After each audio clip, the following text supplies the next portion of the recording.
As far as President Marcos Jr. is concerned, the enhanced defense cooperation with America is going to be fully implemented. In fact, not only fully implemented, it's going to be also expanded. New bases have been added to the 5 pre-designated bases under the EDCA that was negotiated by the former Aquino administration. And the Armed Forces of the Philippines, in fact, suggested that EDCA could be even further expanded with new sites and facilities open up to America, depending on the strategic exigencies and the priorities of the Philippines, whether in the Philippine Sea or the West Philippine Sea or other areas of major concern for the Philippines. As far as the Filipino people are concerned, they are also very much for the Enhanced Defense Cooperation Agreement based on many surveys we're seeing. Survey after survey, it suggests that not only the majority, but the super majority of Filipinos want us to team up with the United States, team up with Japan and other like-minded countries to protect the Philippine interest in the West Philippine Sea.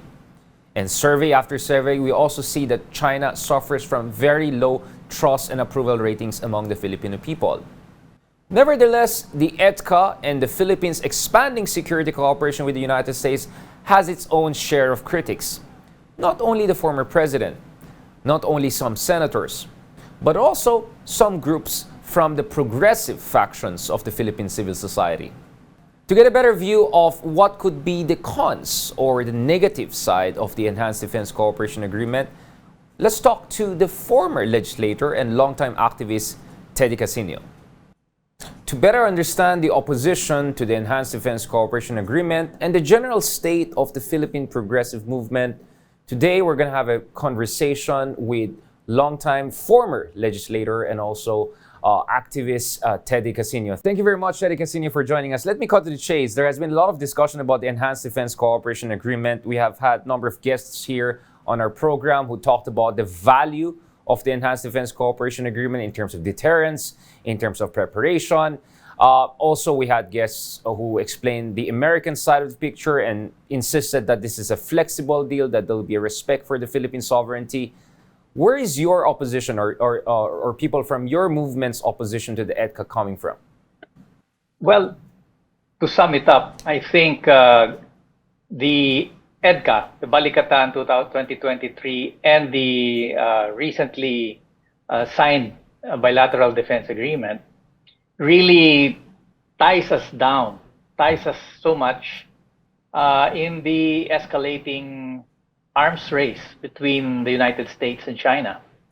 And if you read that, if we look at what happened during the Balikatan, 12,000 American soldiers coming here, and if we look at the super expanded scope of the new bilateral agreement, we have really intertwined ourselves into America's agenda in the Indo-Pacific region. And basically, we are now part of the arms race. And whatever happens to that arms race, if there will be a war that actually breaks out between the United States and China, or not even a war, if the conflict worsens, we will now really be entrenched on one side. And I think for a country like the Philippines that is trying to assert its sovereignty, that is not a good position to be in. Mm-hmm. And I think that is our basic objection to this escalating presence of American forces in the Philippines and the very tight now and very detailed and really expanded security arrangements that has recently been signed. I see where you're coming from, but what would you say to people who argue that, well, the Philippines is already a treaty ally of the United States? The Philippines already has territorial disputes with China. The Philippines is already very close to Taiwan. I mean, they're our neighbor. This is geography. We cannot change it. The idea of being neutral, the idea of trying to stay it out, that's just wishful thinking, many would argue. What do you have to say about that? I mean, how realistic is it for the Philippines to stay this out or be neutral when we're already a U.S. treaty ally and when we're already close to Taiwan? So geographically, it will be very hard to insulate the Philippines from any potential showdown there. So the argument would be, why shouldn't we just prepare for it or help even prevent it? It's not about being neutral. It's about being a voice of moderation. It's about being a voice of peace in the region. It's about the Philippines playing a role in de-escalating the conflict, in demilitarizing the area. But as it is now, we are now going to be active participants in the arms race and taking one side, the side of the United States. And for a country that is so close to Taiwan and that is so close to China and that has relatively good relations with these countries, I think it would not be in a good position for the Philippines to strongly take one side, and to be part of that escalation of military activities.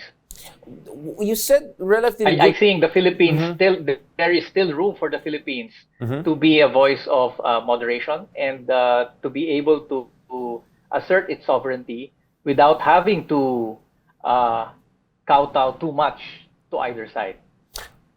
Well, on the idea of relatively good relationship, I mean, how could you say that the Philippines has a relatively good relationship with China when China is, threatening the Philippines, some would say, on a daily basis through harassment of the Filipino fishermen, pointing military-grade lasers at Filipino Coast Guard. We had so many incidents throughout the years, not to mention the months-long naval standoff over Scarborough Shoal. Some would argue that the critics of critics of EDCA are a little bit too nice to China, or they're not being critical enough of China, and they're instead being too critical of the United States. What do you say about that? No, that's not true. In fact, we have been pushing the Philippine government to be more assertive of our rights in the West Philippine Sea. As you know, this was a major source of disagreement with the Duterte regime. One of our strongest criticisms against Duterte was he did not defend Philippine sovereignty. But you can defend Philippine sovereignty without having to ride the American bandwagon and being part of their. They have a different agenda in the Indo-Pacific. So that is our problem there. But definitely, there is still room for more assertiveness, for more creativity, more diplomacy, more political action when it comes to the West Philippine Sea. You spoke about being a voice of moderation, but why would even China listen to the Philippines when, in fact, the question is, what is our leverage with China? It's not like President Duterte did not try to reach out to them. It's not like President Duterte did not have a lot of communication channels with them. He always expressed his love for them. He said that he's dependent on them for his own protection. I mean, we had absolutely golden era of bilateral relationship with China under President Duterte, and yet that didn't help even our own cause in the West Philippine Sea. How would you say that the Philippines can be a voice of reason when it comes to disputes that are not even within the Philippines' direct purview of national interest, i.e. the issue in Taiwan? How can we be a voice for moderation when China is not listening at all? I never thought Duterte was a voice of reason. He wasn't a voice of moderation. He was spewing out very ridiculous statements and then, sumisip-sip sa China. That's not what we mean when we say engaging China in diplomacy and engagement. So Duterte is hardly the model that we are looking forward to.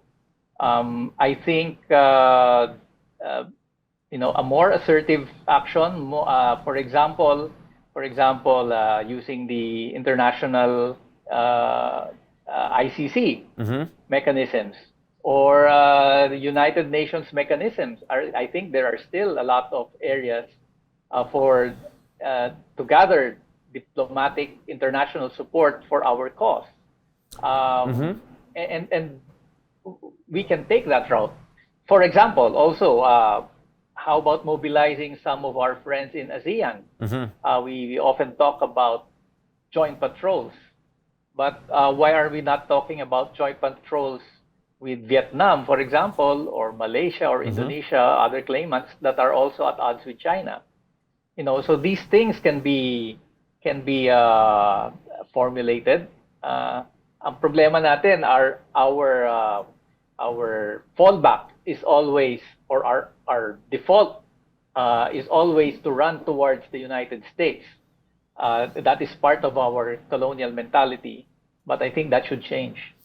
Ted, you mentioned the ICC route, you mentioned the ASEAN route, but many would say that it's not like we didn't try those mechanisms, right? In fact, there was an arbitration case against China via a special court under UNCLOS, United Nations Convention of the Sea, in The Hague.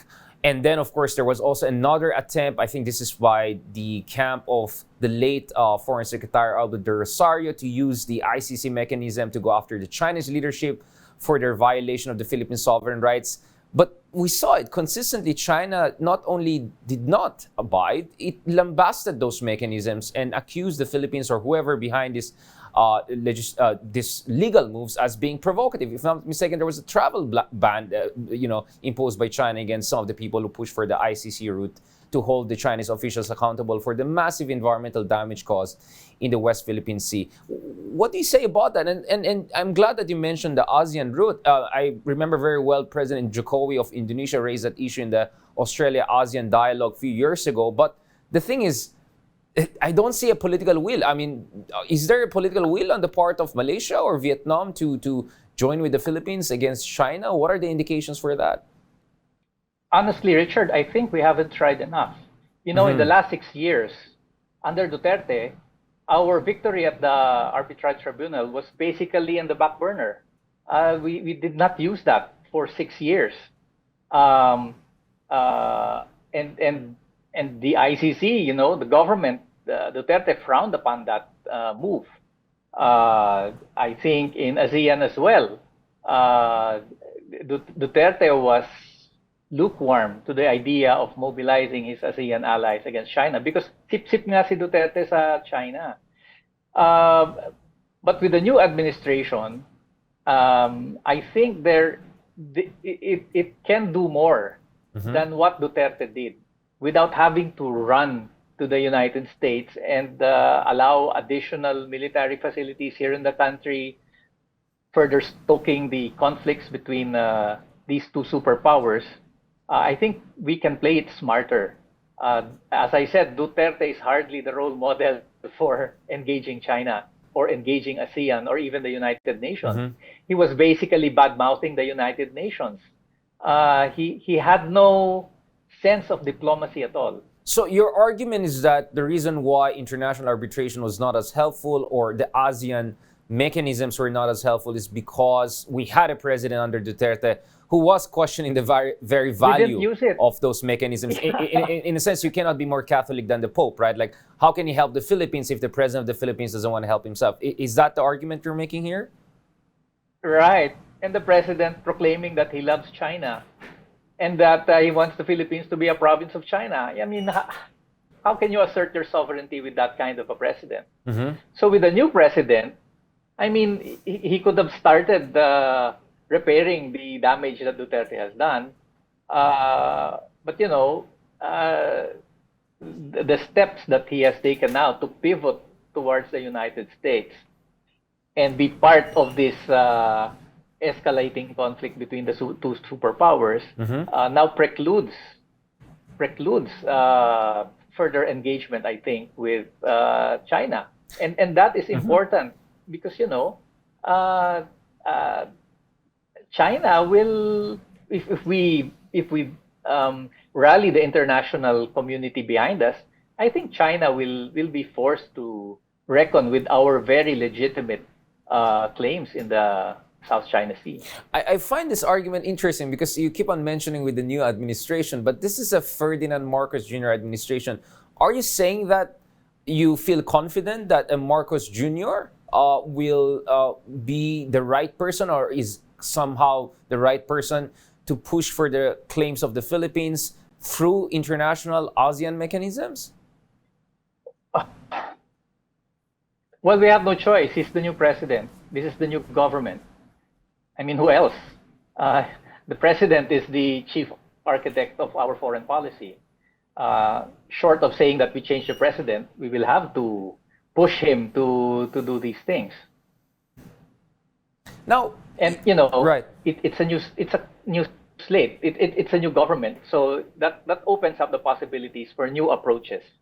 But I think the approach that he has taken just brings us back to the days of his father, when the U.S. had their military bases here, and we were seen as a puppet of the United States in Asia. Well, I mean, it's not like Marcos Sr. also did not try to reach out to other superpowers, right? I mean, he was among the first U.S. allies to normalize ties with Maoist China. He had massive communication channels with the Soviet Union via even some of the former communists in the Philippines. I'm not sure if it's fair to say that Marcos Sr. was a kind of a puppet of the United States just because he had robust military relationship with them. Wasn't Marcos Sr. actually quite diversified in terms of his foreign policy approach? Aren't we caricaturing the former president? I mean, this is not to defend the entire record of the former Filipino strongman, but I think on the foreign policy, we have to give credit where credit is due. I mean, for instance, the airstrip that we have in the Pagasa, that was built during the Marcos Sr. Period. The consolidation of Philippine claims in the Calayan group of islands, that was during the Marcos Sr. period. So shouldn't that be a basis to be confident that the son, perhaps inspired by the father's legacy, will also push for a much more assertive stance in the South China Sea? And perhaps that explains why he's taking a tougher stance in the South China Sea than at least Duterte? Marcos Sr. opened diplomatic ties with China following the U.S. example, following President Nixon, who opened up diplomatic relations with China, I think 3 years before that. Also, the Philippines' one China policy is exactly the same policy that the United States had a few years before the Philippines did it. So it was actually a copycat, a copycat policy by the Marcos administration of the United States government. When we say that the Marcos was a U.S. puppet, I think history would show that until the last minute, the United States was really behind him. And it was only when the United States abandoned support for Marcos that his regime basically fell. Yeah, I mean, you're correct to say But I think when you look at foreign policy, Philippine foreign policy, during the time of Marcos, during the time when the U.S. bases were here, it was very closely adhering to whatever U.S. foreign policy was in the Pacific. Well, you're correct to say that actually, technically speaking, Nixon-Kissinger outreach to Mao started in the early 1970s. But it was not like actually until the Carter administration when you had the full normalization of PRC and U.S. ties. But I understand where your argument is coming from. Now, speaking of Marcos Jr., he has on multiple occasions made it clear that he doesn't want the EDCA to be used or leveraged by America in its own war against China or potential war or conflict with China. He said he doesn't want the EDCA to be a staging post for American military operations. He made it very clear that he will oppose any move to make it, maybe to allow Americans to use the EDCA sites actually for offensive operations. What do you say about that? Because some would argue that it's not like Marcos Jr. himself is, too excited about jumping into American bandwagon and risking potentially fruitful relationship with China, not to mention risking potential conflict with China. Of course, you will never expect a head of state to say that he will allow offensive military actions from a foreign military from his shore, from his bases. Marcos will never say that. But if you look at how these EDCA bases are designed, I think 4 of these are basically air bases where drone operations can be launched to Taiwan, even to China. There will be a pre-positioning of weapons. We already had the Patriot missiles during the last Balikatan. And these can really be used to attack Chinese targets. That is just, for show. But I think militarily wise, these are forward bases. And any actions can be justified as being defensive. They say that in the fog of war, nothing is really too clear whether it is offensive or defensive. So that is just talk, I think. Well, I mean, if the EDCA sites are just gonna I mean, this is the thing, right? I'm not sure we're still clear about the size of the American troops in some of these sites. They're called sites because a lot of them are not even full-fledged military facilities yet, right? And we're not sure about the number of American troops who will gain rotational access.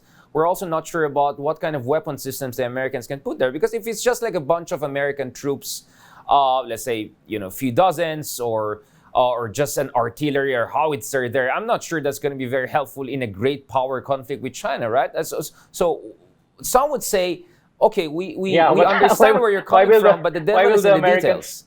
Mm-hmm. Of course. But what we're saying is that, why will the Americans put howitzers in their forward bases? That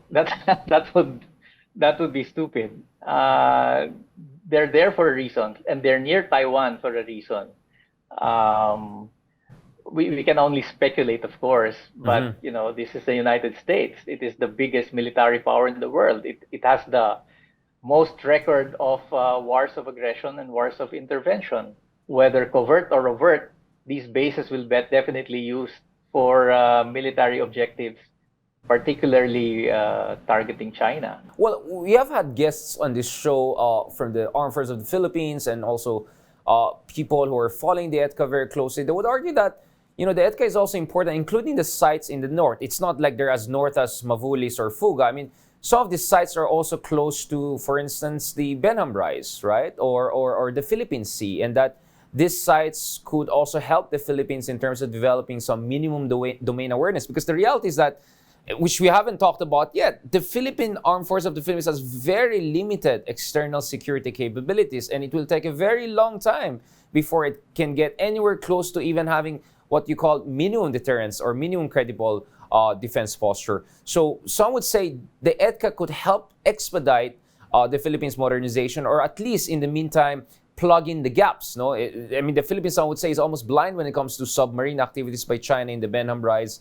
or in the Luzon Strait and Bashi Channel. What do you say about that? Because some are saying, let's be just realistic about it. Even though ideally it makes sense for the Philippines to focus on its own development of its own capabilities, in the meantime, we have to do something because China is changing facts on the ground on a daily basis. It's not like China is not a massive military power. Some would say it's the largest military, at least in Asia. US is a global power, so it cannot put all of its resources just in our region. So some would say, shouldn't be a little bit realistic about the current state of play.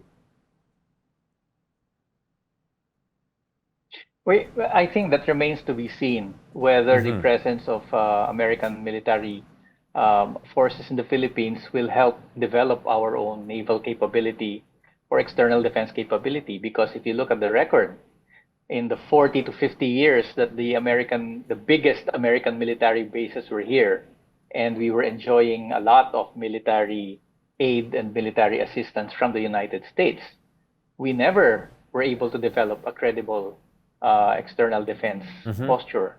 Our Navy remained or has deteriorated as one of the worst navies in Asia. And that is despite the presence of, for decades, of all this military assistance and military training and the military bases here. So what makes these EDCA sites different? So that remains to be seen. Meanwhile, what are we going to do about increasing the budget for our Navy? What are we going to do about purchasing ships, not only from the United States, but other countries who can also provide us with better naval assets? So what I'm saying is that let's not put everything on the United States. The record shows that they have never really shown interest in developing our naval capabilities, and they have kept us really dependent on their armed forces for these matters. I mean, to the detriment of our capability. Well, I mean, clearly it's hard to argue with the fact that the Armed Forces of the Philippines really deteriorated in terms of its external security capabilities, but some would argue that's not necessarily because of America. It's because of the martial law years, the war in Mindanao, the expansion of the communist insurgency, that the Armed Forces of the Philippines was so bogged down by domestic insurgencies that it was really not in a position to advance into the 21st century as a modern force. And therefore, perhaps this is more a reflection of the domestic problems in the Philippines than the nature of the bilateral relationship. Because after all, U.S. also has alliance with Korea and Japan, right? It has even permanent bases there. And that never prevented these countries from developing their own advanced armament industry or defense industry. I mean, South Korea already is one of the biggest arms exporters on earth, including, giving us F-15 fighters. So the argument that U.S. alliance with the U.S. will automatically mean dependence on the U.S., I'm not sure that's the case with many of our neighbors, or at least in terms of developing a modern forces. We see that in Japan, we see that in Australia, we see that in Korea. So maybe isn't it a bit unfair to just blame the external powers when in fact perhaps we have to blame our own leadership and our own domestic problems? No. What they're saying is that we should not depend on external powers for our own defense. And the experience of other countries shows us that the level of capability to defend yourselves is related to the level of economic development that you are able to achieve. Korea has achieved industrial status. So that again. But North Korea is a very poor country, but with one of the most developed militaries. It's not right? just a matter of military. Military policy. It's also a matter of the level of development that we have had.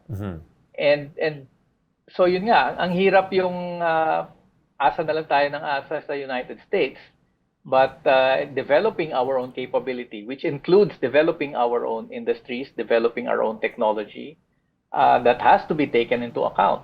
And I think government has failed in that regard. We have not mobilized even our own scientists and our own technologists, or even our own industries towards this effort. Basically what we do is run to the United States and ask for their second-hand arms and vessels. What do you say about the criticism? Because generally this is a criticism that a lot of argument against EDCA are more circa 1960s and 70s, and that the US we're talking about right now is a very different America from the 60s and 70s, that America that, was a superpower, it could just impose its will. I mean, until more recently, right? But many would say that increasingly we're in a bipolar order, that China is already a superpower in its own right, and that China is more of a threat to the Philippines' sovereignty than, let's say, US. So what do you say about that? That the argument of the critics of EDCA is more circa 20th century than 21st century, if you look at the dynamics of the great power competition in this part of the world? I mean, what is sure is that there is competition between these two superpowers, and whether the United States is still the dominant power, but China is really catching up. But that means that we have to be more creative in our approach to these in this bipolar world.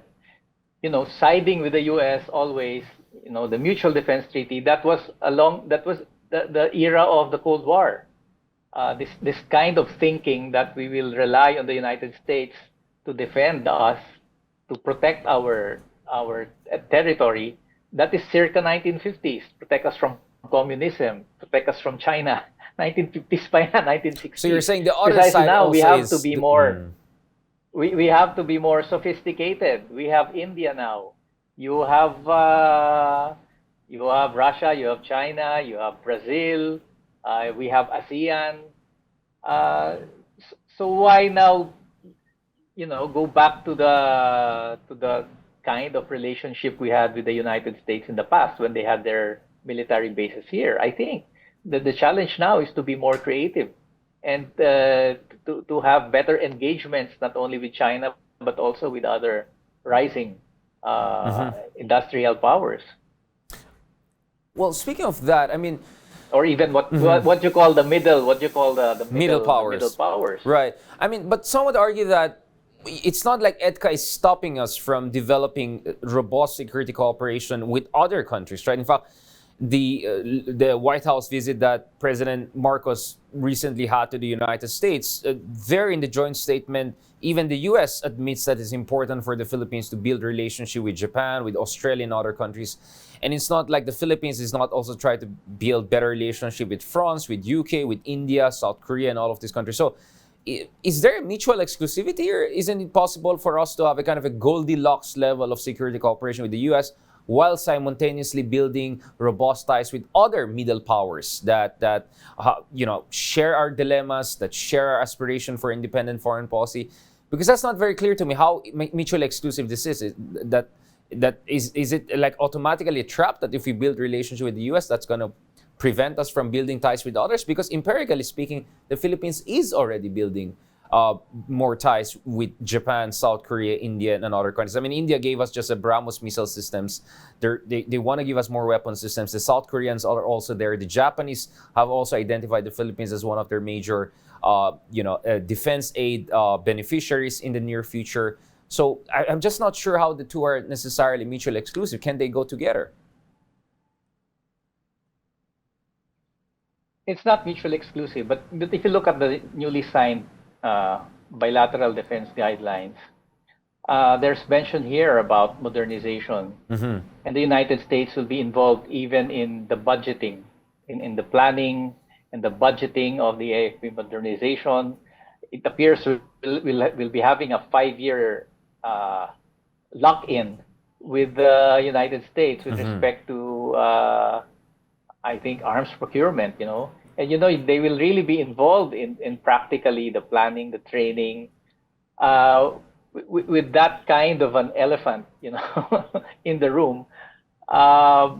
Will other countries be able to, you mean they'll be crowded have any out? Substantial or meaningful kinds of security relations? It appears to me that we have basically put all our eggs in one basket here. Of course, that remains to be seen, but that certainly appears to be the context of these new guidelines. No? This is not simply about modernizing the Mutual Defense Treaty. It's the MDT on steroids. And it has expanded to include, the original MDT was focused more on armed attack in the Pacific, but here, simply indicators of an armed attack will already allow each party to invoke the MDT. You have activities to include planning, training, budgeting, intel sharing, even cybersecurity, counterinsurgency in the guise of counterterrorism is here. Ano pa bang hindi natin sinama dito? And, if this is the kind of relationship that you have with such a superpower and a former colonial master, what kind of relationship can you have with the middle powers? But Teddy, isn't that a bit contradictory? Yun ang isang nakikita namin problema dito. Okay, isn't it a bit contradictory to say on one hand, Philippines is not going to get much out of the United States. On the other hand, the U.S. is going to crowd out everyone else, because can't it be a case whereby, if U.S. is really not going to give the best weapons to the Philippines, it should get it somewhere, right? And it's not like Korean or Japanese weapon systems are totally, they're also NATO grade. Let's not forget, South Korea right now is providing weapon systems to Poland, a number of NATO countries, the Japanese military, Australian military, a lot of European weapon systems are very compatible with the American system. So I'm not sure that's the case. How can you say the U.S. is not going to give the Philippines the best weapons and at the same time say it will crowd out everyone else? War is a business, Richard. The American arms suppliers will fight tooth and nail for all these contracts. All the aid that will be giving to us they'll be getting all these supplies from U.S. contractors, of course. You can probably have some token purchases from, Korea, probably Israel, but we know from what we know in this business, it's cutthroat competition, and the United States is the biggest arms dealer in the world. And when you have something like this, they will not put that agreement to waste. And you can be sure that, as always, our military will be supplied basically by American arms suppliers and dealers. But potentially more advanced weapon systems. That's just how these things go. But potentially more advanced weapon systems, right? Because we can look at a lot of European countries who have actually quite a diversified source of weapon systems. Some from Europe, some from Korea, some from United States. I think the Philippines had a weird case of having, 90% of its weapon systems from US alone. But that was a very underdeveloped, kind of a not very modern weapon systems, right? But as we move towards weapon systems, you're saying that the American contractors are gonna eat the whole market. Has been down, That's your argument? basically. Now let's say the EDCA is moving forward. What are the ways to make sure that what are the mitigation mechanisms that you can think about? How to make sure that this EDCA, as it's happening, will not create the worst of outcomes? It's one thing to say you wish there were no EDCAs, but by all indication, this is already happening. In fact, an expanded EDCA is happening. The Armed Forces of the Philippines suggested that the EDCA could even be expanded further. New sites could be even given further.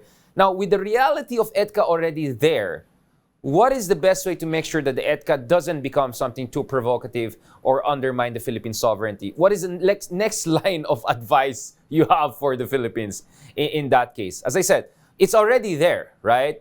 Now that it's already there in expanded version, what are the mitigating mechanisms you have in mind, right? Just to push the argument further, because if you're just stuck at the either or level, then tapos na, laban, diba? The EDCA is already there, but it's, for me, it's still a process in evolution, right? Even if, let's say, lock in for 5 years, what about the next 10 years, the next 15 years?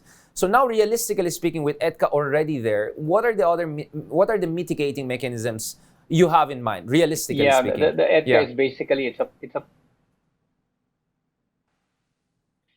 EDCA is basically a perpetual agreement. So how to mitigate whatever negative impacts this have? Well, one, we will have to abide, first of all, by the constitutional provisions on the Philippines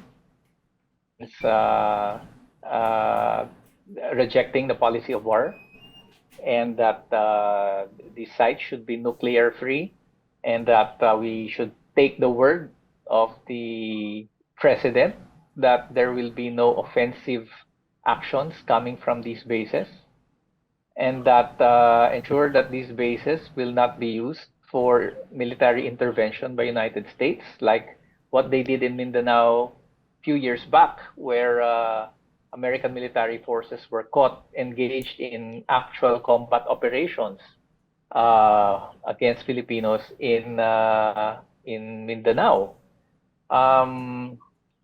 So we will have to be more vigilant in ensuring that they are really there just to assist supposedly in humanitarian missions. But our position is that these EDCA bases are violations of our sovereignty. We do not want foreign troops to be based in our country, and that they should leave. Anything else is just a compromise. But the reality is that the EDCA bases will be built. Ang magagawa lang natin really is to be vigilant, and to make sure that there will be no abuses, that there will be that the social costs will be minimized, also the environmental impact of these bases, and just hope that the militarization, the arms race, these sites will not be used for the arms race and eventual war with China or whoever the U.S. is considering as its enemy. It can be North Korea, it can be whoever.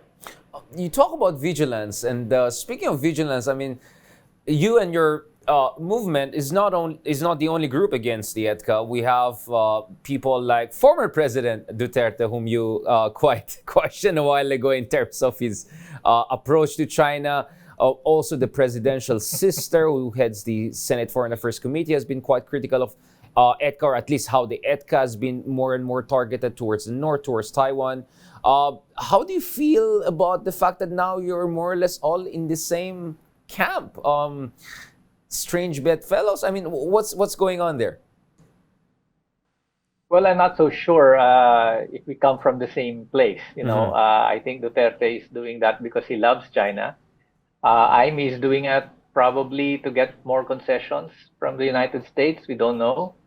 But our standpoint is one of a nationalist standpoint, and the standpoint that insists that we should assert our sovereignty stand up for ourselves without having to rely on our former colonial master.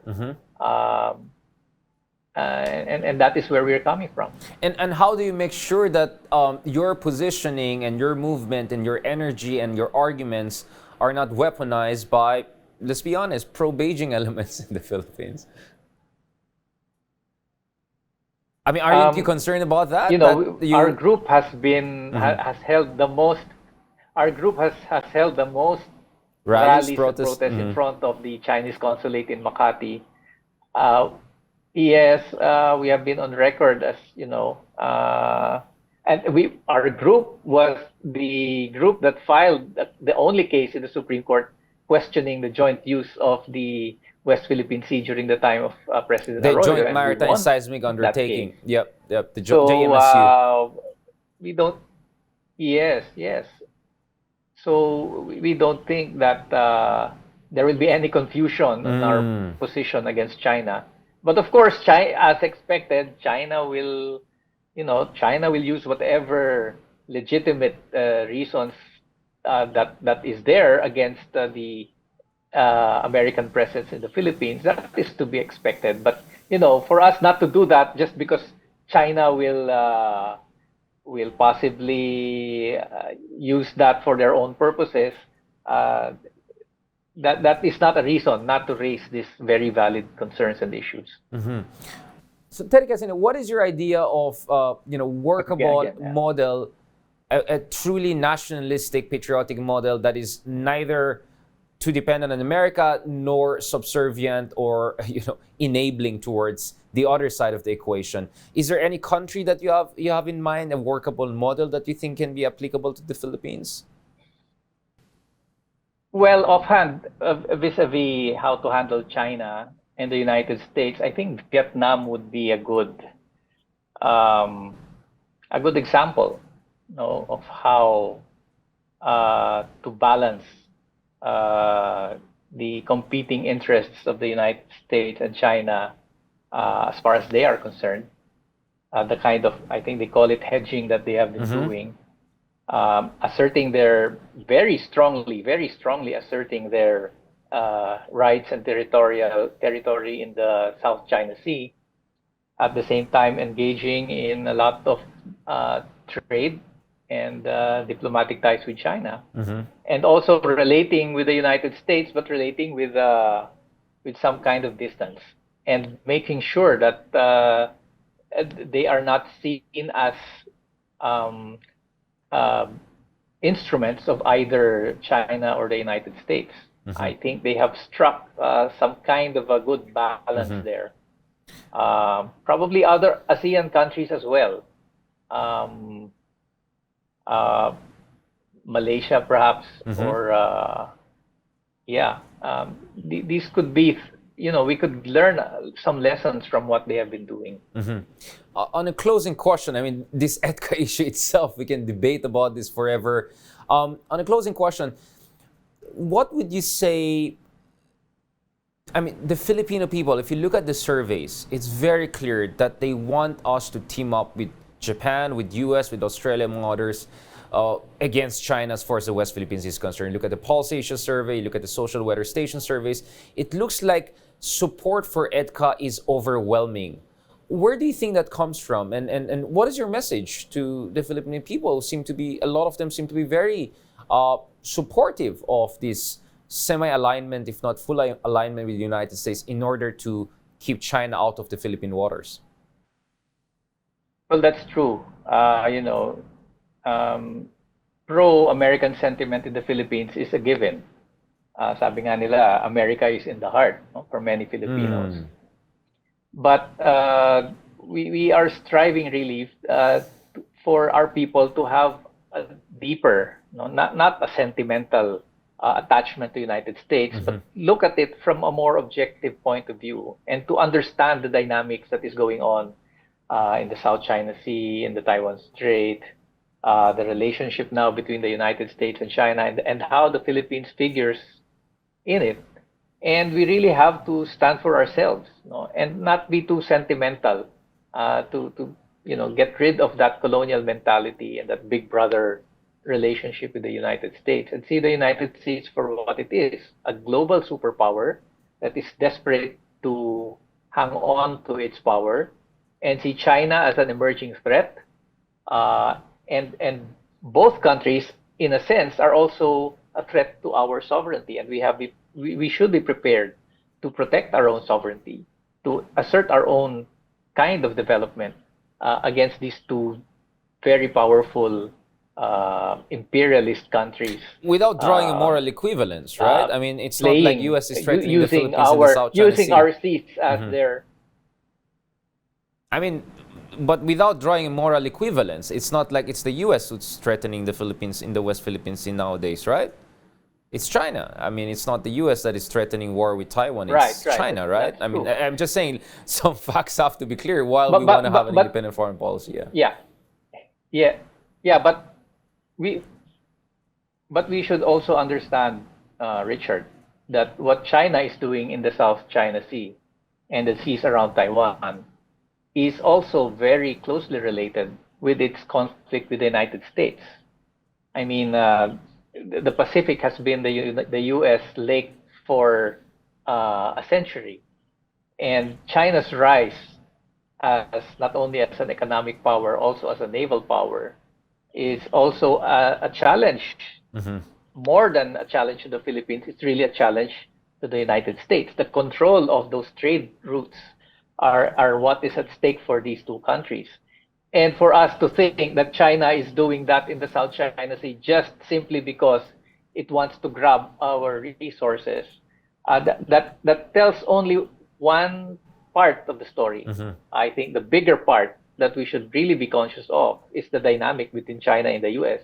And the contest is really for control over those trade routes, over those strategic areas. And this is part of their competition. This is part of their conflict. So let us be more, sophisticated in looking at that. On that note, thank you very much, Teddy Casiño, longtime activist and former legislator, for sharing your views on EDCA and why you believe that EDCA perhaps is not the best thing for the Philippines. Thank you very much again, Teddy. Catch us again next week on One News. You can also check out the long conversation on Spotify, YouTube, and Google Podcast. I'm Richard Hidarian, and that is The View from Manila. We're One News, all sides, all the time.